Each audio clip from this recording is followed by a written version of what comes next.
that. They're going to laugh at me. They're going to talk about me. I don't know where to go. Where do I go? I'm too old. I'm too young. Excuses, excuses, excuses. If God did it back then, He'll do it today. No more excuses. Believe and trust in God. Here, my back's hurting.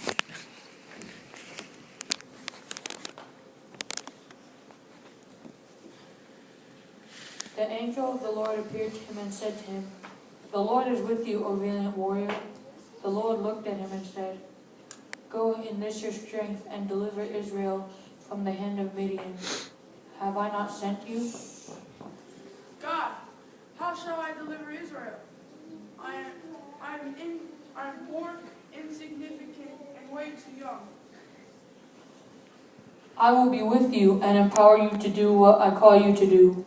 But God, I need more proof. How much more evidence do you really need? Many rich people threw in large amounts, but a poor widow came and put in 2 very small copper coins, worth only a fraction of a penny.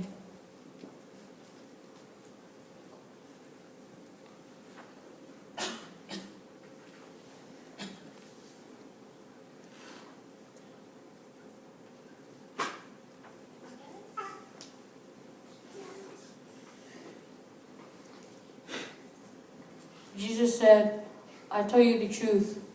This poor widow has put more into treasury than all the others. They all gave out of their wealth, but she gave out of her poverty, put in everything, all she had to live on." God commissioned Moses to go to the Pharaoh with the message, "Let my people go." Who am I, Lord? "I will be with you." Who will I say sent me? They will question me. "I am who I am. I am has sent me to you." What if they don't believe me? I'm a nobody. "I will give you a sign." I can't speak well, Lord. "Who gave you your mouth? Don't shake me. Go, I will be your mouth and teach you what you will say." Oh, Lord, please send someone else to do it. "You are full of excuses. I will use someone else, and you." When Mordecai learned of all that had been done, he tore his clothes, put on sackcloth and ashes, and went out into the city wailing loudly and bitterly. Esther's maid came out and told her about Mordecai. She sent clothes for him to put on instead of his sackcloth, but he would not accept them.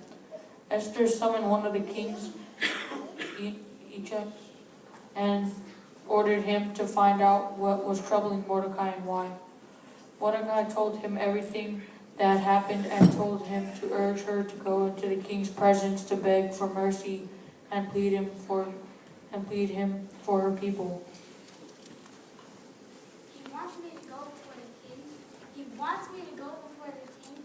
Does he know what happens to the people who go before the king without being called by the king? Do not think that because you are in the king's house, you alone of all the Jews will escape.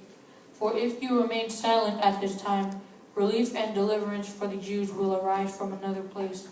But you and your father's family will perish. And who knows but that you have come to royal position for such a time as this? Now the word of the Lord came to me, saying, "Before I formed you in the womb, I knew you, and before you were born, I consecrated you. I have appointed you a prophet to the nations."